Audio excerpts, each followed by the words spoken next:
다 같이 조용한 기도 드리심으로 주일 오전 예배 시작하겠습니다.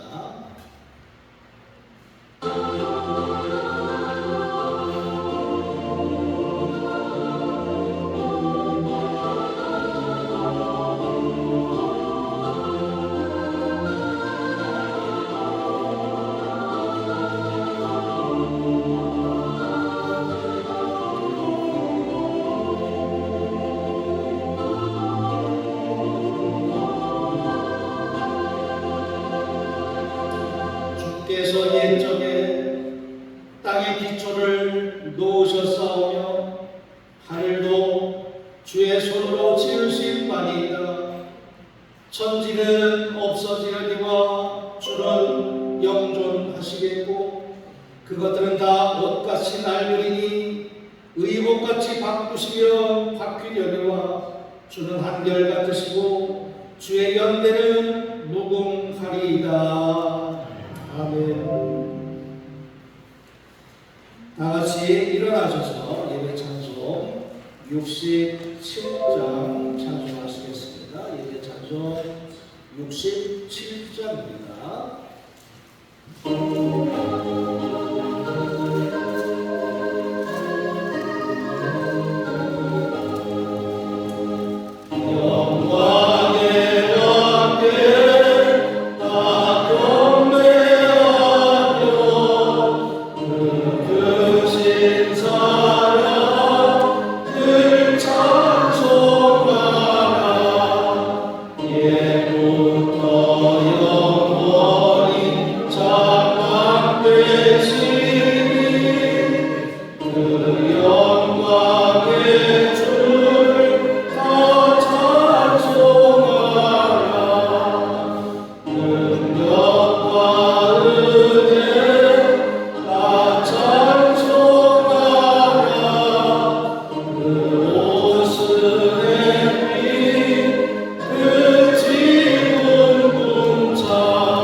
그동은 80번 고린도후서 4장의 말씀을 듣고 가시겠습니다.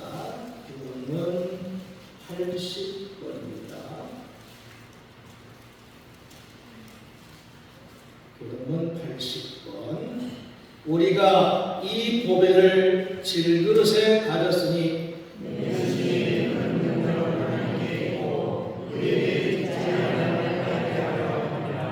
우리가 사방으로 우겨쌈을 당하여도 쌓이지 아니하며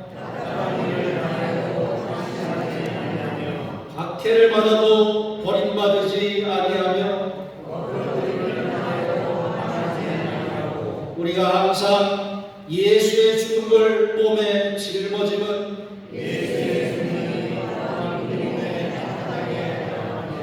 우리 살아있는 자가 항상 예수를 위하여 죽음에 넘겨짐은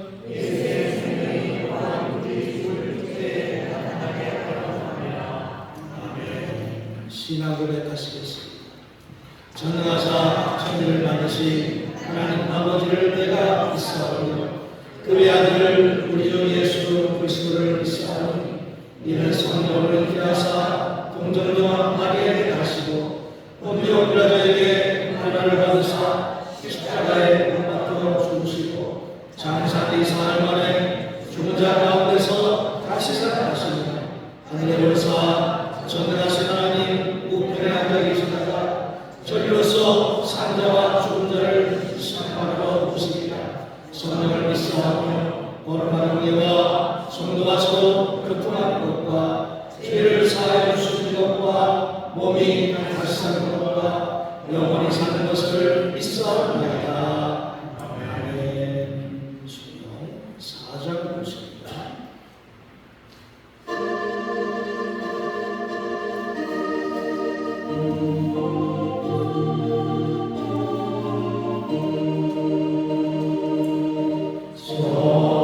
성자와 성령 영원히 영광 받으옵소서. 대초로 지금까지 높이 영원으로 성삼위께 영광. 아멘. 자리하시기 바랍니다. 최수경 목사님 우리를 위해서 기도해 주시겠습니다.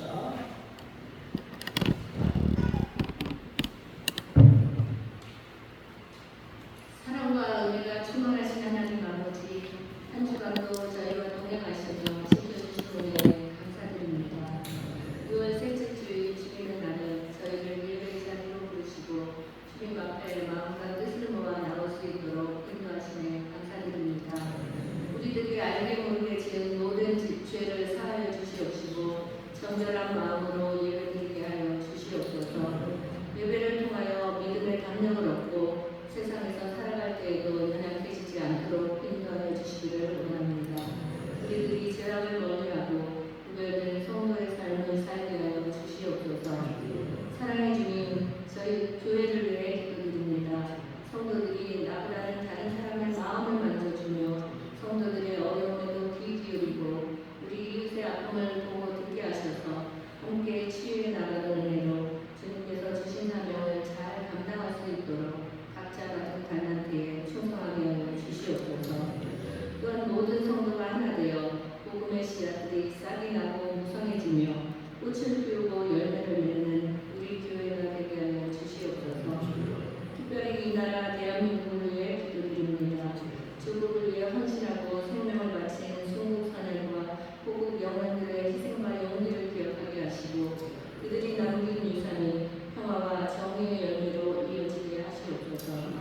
대한민국이 하나님 앞에서 거룩한 나라, 하나님 앞에 바로 서는 민족이 되게 하시고 성령의 역사로 이 나라가 하나 되게 하시옵소서. 이 민족 위에 하늘의 평안이 이루어지게 하사 지역과 세대의 진영의 벽이 허물어지게 하여 주시옵소서. 은혜의 주님, 이 시간 몸과 마음이 연약한 성도들을 위해 기도드립니다. 병중에 있는 성도들에게 치유의 은혜를 베풀어 주시고 삶의 무게로 지친 이들에게는 주님의 위로와 소망으로 함께하여 주시옵소서. 이 시간 주님의 말씀을 대언하신 목사님에게 성령의 충만함을 부어주셔서 선포되는 말씀이 우리의 마음밭에 심기어지고 순종하게 하셔서 성도들의 행함으로 열매 맺는 믿음이 되게 하여 주시고 저희 모두가 하나님의 뜻을 분별하고 삶의 자리에서 말씀을 실천하는 모든 성도가 되게 하여 주시옵소서. 예배를 위해 보이지 않는 자리에서 충성하며 헌신하는 모든 성도들에게 주님의 은혜와 능력을 더하셔서 감당하는 모든 사역 속에 기쁨이 넘치게 하시고 지치지 않도록 날마다 새 힘을 공급해 주시고 하나님의 넘치는 은혜와 평강으로 채워주셔서 그들의 헌신이 교회를 더욱 아름답게 세우는 힘이 되게 하여 주시옵소서. 오늘도 살아 역사하시는 하나님 앞에 온 마음과 뜻과 정성을 다해 예배드리오니 우리의 예배를 기쁘게 받아주시고 성도들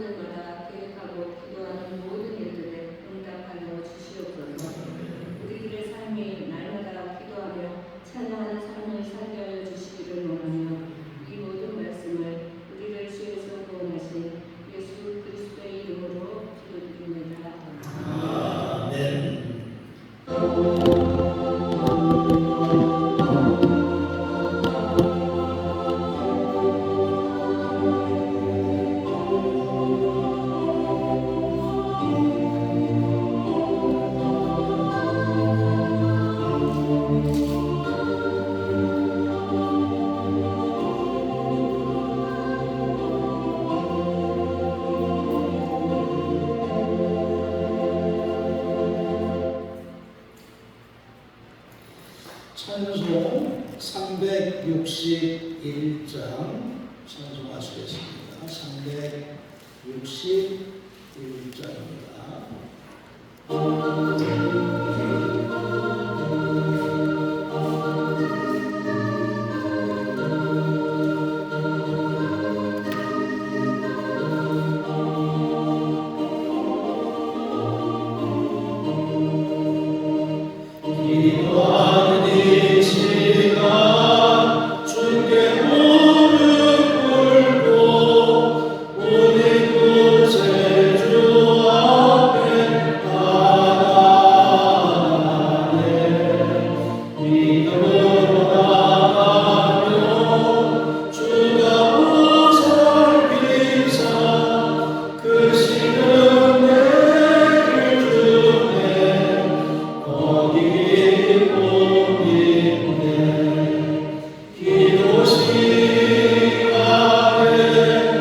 217쪽 민수기 14장 1절부터 12절까지 말씀 공부합니다. 217쪽 민수기 14장 1절부터 12절 말씀. 온 회중이 소리를 높여 부르짖으며 백성이 밤새도록 통곡하였더라.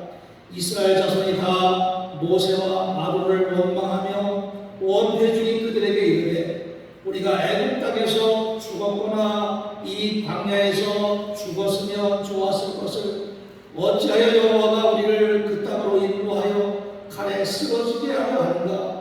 우리 처자가 살아 사로잡히니 애굽으로 돌아가는 것이 낫지 아니하냐. 이에 서로 말하되 우리가 한 지휘관을 세우고 애굽으로 돌아가자 하며 모세와 아론이 이스라엘 자손의 온 회중 앞에서 엎드른지라. 그 땅을 청탐한 자 중 눈의 아들 여호수아와 여분의 아들 갈렙이 자기들의 옷을 찢고 이스라엘 자손의 온 회중에게 말하여 이르되 우리가 돌아다니며 정탐한다고 심히 아름다운 땅이라. 여호와께서 우리를 기뻐하시며 우리를 그 땅으로 인도하여 들이시고 그 땅을 우리에게 주시리라. 이는 과연 젖과 꿀이 흐르는 땅이니라. 다만 여호와를 거역하지는 말라. 또 그 땅 백성을 두려워하지 말라. 그들은 우리의 먹이라. 그들의 보호자는 그들에게서 떠나고 여호와는 우리와 함께 하시느니라. 그들을 두려워하지 말라 하나 온 대중이 그들을 돌로 치려 하는데 그때 여호와의 영광이 회막에서 이스라엘 모든 자손에게 나타나시니라. 여호와께서 모세에게 이르시되 이 백성이 어느 때까지 나를 멸시하겠느냐. 내가 그들 중에 많은 이적을 행하였으나 어느 때까지 나를 믿지 않겠느냐. 내가 전염병으로 그들을 쳐서 멸하고 내게 그들보다 크고 강한 나라를 이루게 하리라. 아멘. 우리가 믿는 하나님 어떤 하나님이신가? 여러분 하나님을 어떻게 생각하시는가? 하나님을 어떤 분으로 믿고 있는가? 라고 물을 때 우리가 흔히 하는 이야기가 있습니다. 사랑의 하나님, 은혜의 하나님, 자비하신 하나님, 인자하신 하나님 등등의 단어로 우리가 그 하나님을 표현하고 또 하나님을 또 그렇게 믿고 있습니다. 그런데 우리가 정작 간과하는 또 잘 이야기하지 않는 부분, 그게 바로 공의의 하나님이라고 하는 하나님의 속성이라고 할 수 있습니다. 하나님은 당연히 물론 사랑의 하나님이시고 또 한편으로는 공의로우신 하나님이라고 하는 점에 있어서 우리는 늘 사랑의 하나님, 은혜가 충만하신 하나님, 축복하시는 하나님을 생각하게 되지만 공의의 하나님도 잊어서는 안 되겠다 하는 것, 그것을 우리가 늘 말씀 속에서 깨닫게 됩니다. 우리가 잘 아는 아담과 하와, 하나님의 명령을 거역한 결과가 얼마나 혹독했는가. 쫓겨나고 평생 수고해야만 하는 그런 형벌이 내려졌고, 이것을 보게 되면 하나님께서 정말 공의의 하나님으로 엄격하신 하나님이시구나 하는 걸 우리가 바로 알 수 있게 되는 겁니다. 그뿐이겠습니까? 하나님과 대적하려 했던 바벨탑 사건, 바벨탑을 쌓아서 하나님과 동등하게 하려고 했던 인간들의 교만, 그 또한 하나님께서 용납하지 않으셨죠. 또 온 세상의 죄악이 관영했을 때 하나님께서 그냥 두고 보지만 않으셨죠. 노아의 홍수 사건, 하나님께서 물로 심하신 그 사건을 보게 되면 하나님은 철저하게 공의로우신 하나님이십니다 하는 걸 우리가 깨닫게 되는 겁니다. 예수님께서는 어떠셨습니까? 예수님께서도 성전에서 채찍을 들으실 정도로 공의의 모습을 우리에게 확인시켜 주었던 그 성전 정화 사건, 그것을 보게 되더라도 정말 하나님 앞에서는 우리가 그 하나님의 말씀에 얼마나 철저하게 순종해야만 하는가 하는 것을 깨울 줄을 모르는 그런 많은 사례들을 우리가 성경 속에서 깨닫게 되는 겁니다. 그런 면에 있어서 오늘도 우리가 잘 아는 말씀 속에서 하나님께서 얼마나 철저하게 죄악에 대해서 그것을 갚으시고 또 죄악에 대해서 형벌을 내리시고 그 죄악을 싫어하시는가 하는 그 모습을 우리가 다시 한번 생각하면서 우리 자신도 하나님 앞에 바로 설 수 있고 또한 공의로우신 하나님 앞에서 우리가 두려워 떨며 엎드러지는 그런 믿음이 될 수 있도록 이 말씀 속에서 우리 자신을 돌아보게 되는 겁니다. 민수기에 보게 되면 14장과 그 뒤로도 보게 되면 이스라엘 백성들이 하나님 앞에 큰 반역을 일으키는 그 모습을 보게 됩니다. 오늘 14장의 말씀은 이스라엘이 출애굽해서 이제 가나안에 정탐꾼을 보냈고, 그리고 10명의 정탐꾼이 와서 큰일 났다, 우리는 도저히 그 땅에 갈 수 없다 라는 보고를 듣고 그 반응을 나타내고 있는 이스라엘 백성들의 모습을 그린 그런 말씀이라고 할 수 있습니다. 10명의 정탐꾼이 와서 했던 그 보고를 들은 백성들, 오늘 말씀 속에서 그 절망이 얼마나 컸는가 하는 것을 알 수가 있습니다. 차라리 애굽에 돌아가서 죽는 게 낫지, 왜 우리가 이 땅에서 칼에 맞아 죽어야 되는가, 하나님을 원망하고 모세와 아론을 원망했죠. 하나님께서 저들을 애굽에서 인도하셔서 이렇게 가나안 땅으로 그렇게 인도하시는 그 과정인데, 그 과정 속에서 이스라엘 백성들은 계속해서 하나님의 사랑과 은혜를 깨닫지 못하고 계속해서 반역하고 항의하고 있는 그 모습을 성경의 많은 곳에서 찾아보게 되는 겁니다.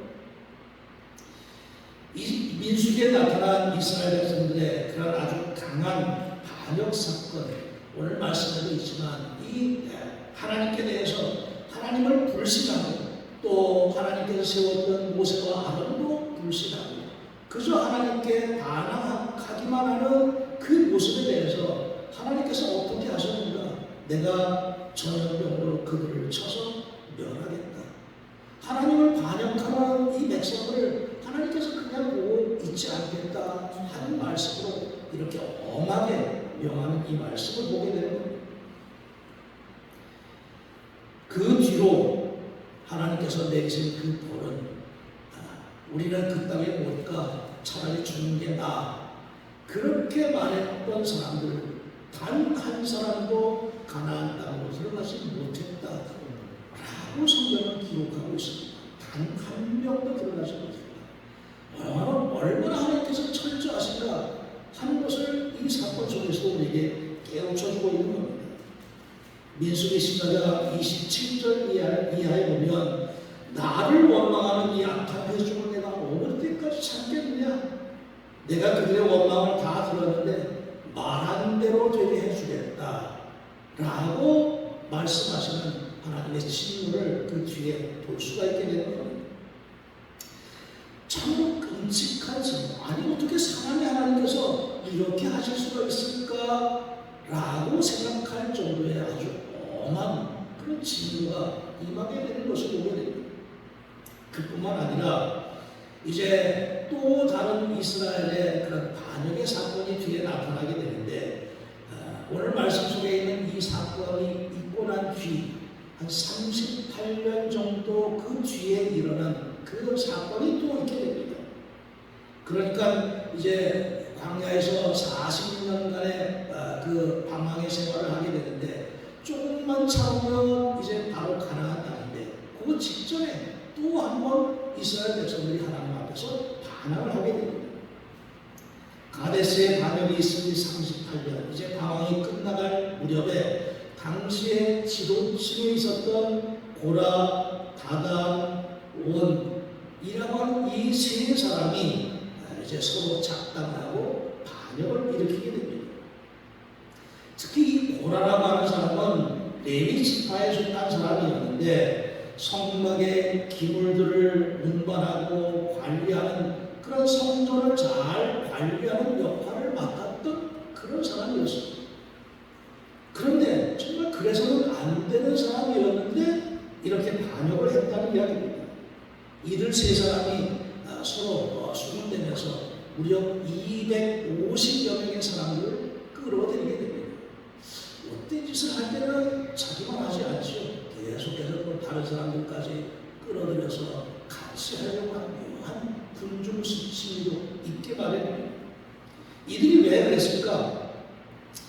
우리를 적과 꿀이 흐르는 그 애국 땅, 살기 좋았었는데 거기서부터 끌어내가지고 우리를 광야에서 죽게 만들려고 하느냐라고 하는 불만이 먼저 터져나오게 됩니다. 그러면서 모세와 아론을 향해서는 니들이 우리 왕이 되려고 하느냐 하면서 또 항의를 하게 됩니다. 왜 우리를 빨리 젖과 꿀이 흐르는 땅으로 인도하지 않고 광야에서 이렇게 고생한다가 결국은 죽게 만드느냐 라는 그런 불평을 가지고 이렇게 모의를 해서 작당을 일으켰다는 이야기입니다. 가나안도 싫다. 그냥 우리가 차라리 애국으로 가자 하는 그런 의미였겠죠. 그러한 불만과 불평에 대해서 하나님께서 그냥 가만히 계시지 않았습니다. 이때도 땅이 갈라져서 산채로 고라다가 온 세 사람과 그의 가족과 온 집이 다 생매장 되게끔 하셨다라고 기록을 하고 있습니다. 또 그와 동조했던 250명의 사람들 하나님의 불에 완전히 다 타죽고 말았다라고 성경이 증거하고 있습니다. 정말 하나님께서 그 진노가 얼마나 큰가, 하나님의 진노는 정말 얼마나 무시무시한가 하는 것을 성경을 통해서 우리에게 깨우쳐주고 있는 그 말씀. 우리가 이 이스라엘 역사 속에서 하나님께서 함께 하셨던 그 사건 가운데서 사랑의 하나님, 은혜의 하나님만이 아니라 공의의 하나님도 우리가 잊어서는 안 되는구나 하는 걸 그래서 우리가 늘 돌아보게 된다는 이야기입니다. 창조주 하나님께서는 피조물의 거역과 불순종, 항변 그것을 참지 않으신다 하는 것이 성경 속에서 우리에게 깨우쳐 주시는 공의로우신 하나님의 모습이라고 할 수 있습니다. 로마서 9장에 보면 사도 바울이 이렇게 이야기합니다. 사람아, 네가 위기에 감히 하나님께 항의하느냐, 흉문하느냐, 지음을 받은 물건이 지은 자에게 어찌 나를 이같이 만들었느냐 말하겠느냐 라고 증거하면서 우리를 창조하신 하나님 앞에 우리 모두가 다 순종해야 된다 하는 것을 이렇게 깨우쳐주고 있습니다. 그런 면에 있어서 우리는 하나님 앞에 그 말씀에 우리가 늘 항상 순종해야 되겠다고 하는 겸손의 자세, 그것이 정말 필요하구나 하는 것을 우리가 배우게 된다는 이야기. 광야에서 죽는 게 낫겠다, 가나안에 절대로 들어가지 못하겠다 라고 했던 저들의 말대로 되는구나. 우리가 불만 또 불평 그렇게 하면 할수록 그 말대로 되는 것, 그것이 이스라엘 백성들을 향해서 깨워줘 주시는 하나님의 뜻이라는 것을 우리가 알게 되는 겁니다. 원망과 불평 하면 할수록 이것은 계속 그 불평이 깊어질 뿐만 아니라 결국 불평과 불만은 하나님과 우리 사이를 단절시키는 그런 아주 못된 요인이구나 하는 것을 우리가 깨닫게 되고, 모든 원망 하나님께서 그냥 다 귀로 듣고 계신다 하는 것을 우리가 늘 생각해야 된다는 이야기. 그런 면에 있어서 이스라엘 백성들을 통해서 우리에게 깨우쳐 주시고자 하시는 하나님의 뜻, 늘 항상 우리가 하나님의 말씀 앞에서 겸손해야 되겠구나, 그 말씀 우리가 순종하며 살아야 되겠구나 하는 것, 그래서 우리가 그 말씀 속에서, 이 사건 속에서 우리가 배우게 되는 겁니다. 그런데 우리가 또 한 가지 배우게 되는 것은 모세의 자세라고 할 수가 있겠습니다.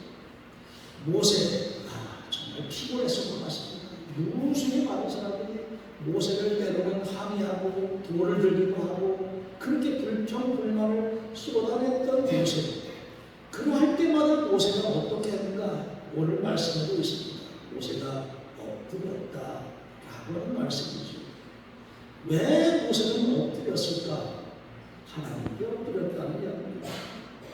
답답하고 속상하고 고통스러운 그 많은 어려운 문제, 그 문제를 놓고 모세는 자기 자신이 먼저 낮출 수밖에 없었을 겁니다. 나는 감당할 수 없는데 하나님께서 해결해 주십시오 라고 하는 그 모습이 엎드리는 그 모세의 자세 속에서 여기 담겨져 있음을 보게 됩니다. 하나님, 나는 할 수 없습니다.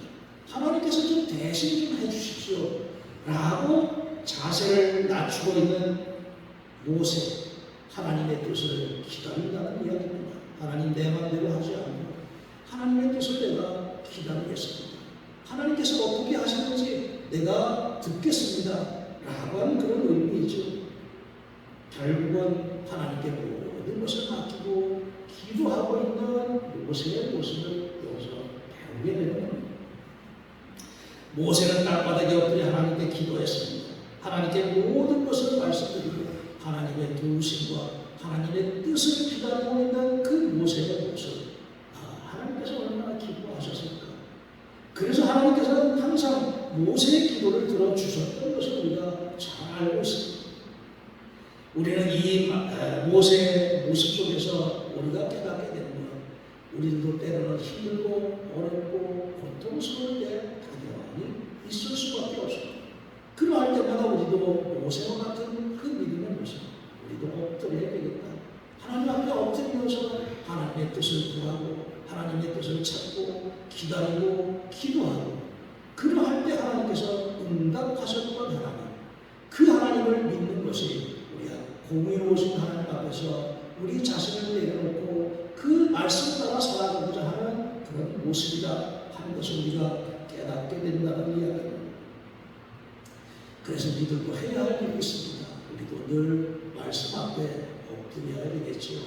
늘 하나님의 뜻 앞에 기다리는 믿음이 되어야 되겠죠. 그리고 기도하는 믿음이 될 때 하나님께서 당연히 우리의 기도에 응답해 주시리라 하는 것을 우리가 믿으면서 우리의 모든 삶의 길에 동행하시는 하나님, 이스라엘 백성들의 광야의 40년 동안도 인도하셨던 하나님, 우리의 인생 길에도 똑같이 인도하시는 하나님이심을 우리가 믿고 깨달으면서 그 하나님의 뜻에 우리 자신을 순종하면서 복종하면서 기다리면서 기도하면서 우리의 모든 삶의 길에 동행하시는 하나님의 은혜를 힘입을 수 있는 그런 우리의 믿음의 삶이 되어야 하리라 믿습니다. 기도하겠습니다. 이스라엘 백성들을 통해서 모세를 통해서 깨우쳐 주시는 하나님의 말씀, 그 뜻을 저희들도 깨닫게 하셔서 우리의 모든 삶의 길에 동행하시며 사랑하시며 은혜로 인도하시는 그 은혜의 하나님 앞에서 우리가 늘 공의로우신 하나님의 모습도 잊지 않게 하시고 하나님의 길에서 벗어나지 아니하며 그 뜻에 합당한 믿음의 길로만 행하는 우리의 삶이 될 수 있도록 늘 저희를 지키시고 굳게 세워 주시옵소서. 예수님의 이름으로 기도하였습니다. 아멘. 찬송 317장 찬송하시면서 명하시겠습니다. 317장입니다.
오늘도 저희를 부르시는 하나님의 음성에 귀 기울여 응답하면서 주님의 전을 찾고 우리의 몸과 마음과 뜻과 정성 모두가 다 하나님께로 향해 싸우는 주님께서 긍량하여 주시옵시고 날마다의 삶이 하나님의 놀라우신 은혜와 풍성하신 사랑으로 충만하게 세워지는 복된 삶이 될 수 있도록 축복하여 주시옵소서. 그리하여서 오직 하나님께서 명하신 길로만 행하는 우리의 믿음의 삶이 되게 하시고 날마다 하나님의 뜻에 합당한 삶을 통해서 더욱더 하나님을 존귀하게 영광 돌리는 믿음의 삶이 될 수 있도록 저희의 모든 삶의 여정 속에 주님께서 섭리하시고 인도하여 주시옵소서. 예수님의 이름으로 기도하였습니다.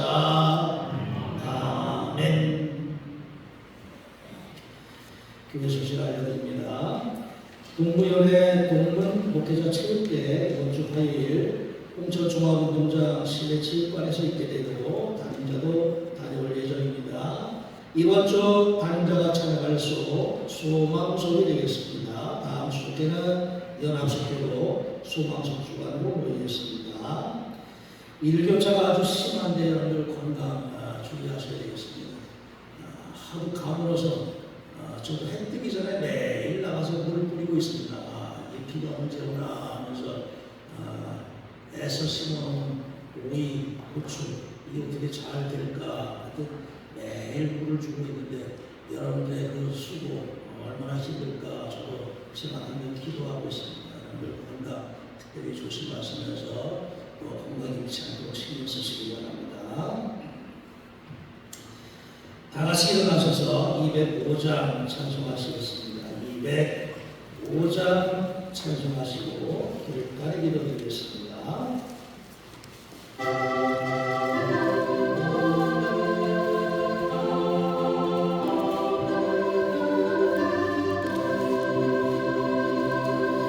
주 예수 크신 사랑 늘 마음에 두시오.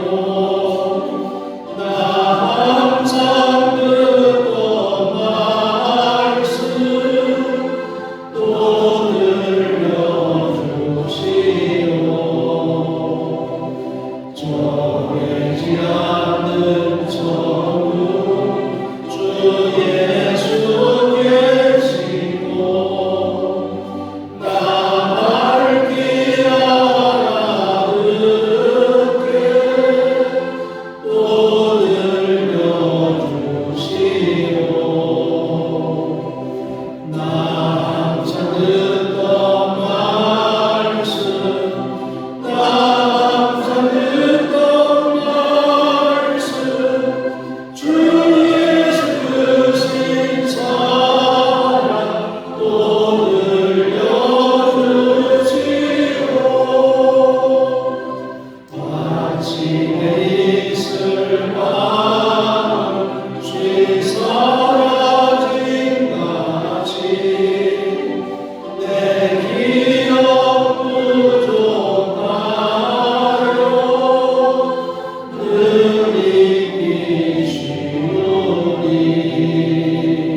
사람 위에 주 보혈을 흘렸네.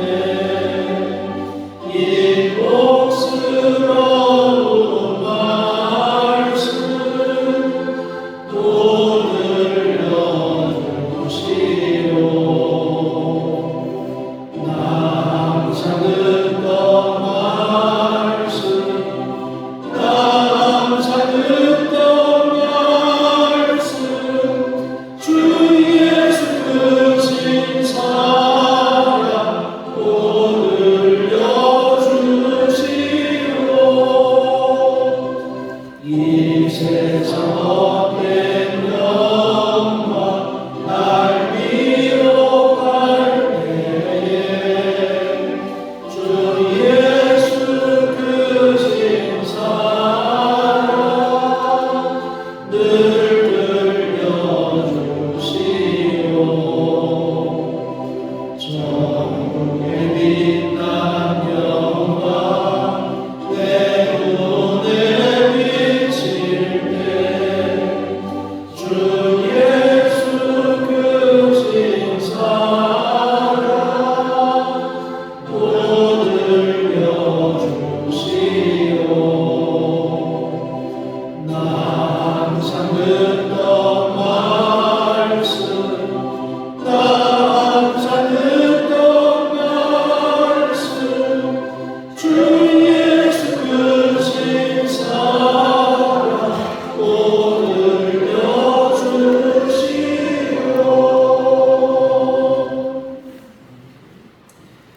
공의와 사랑의 하나님께 겸손과 감사로 나아옵니다. 하나님을 거역했던 이스라엘 백성들에 대한 책망과 징계를 깨닫고 말씀에 순종하며 온전히 하나님의 뜻을 따르는 믿음이 될 수 있도록 성령께서 깨우치시고 인도하여 주옵소서. 아멘. 지금은 성부와 성자와 성령님의 날마다 저희들을 돌보시고 감찰하시는 은혜와 사랑의 역사가 오늘도 안식일을 기억하여 거룩하게 지키면서 하나님의 전을 찾고 그 말씀 마음밭에 새기는 가운데 온전히 하나님께서 원하시는 길로만 행하는 믿음의 삶이 되고자 기도하고 결단하는 사랑하는 모든 성도들 위해 지금부터 영원토록 함께 하시기를 간절히 축원하옵나이다.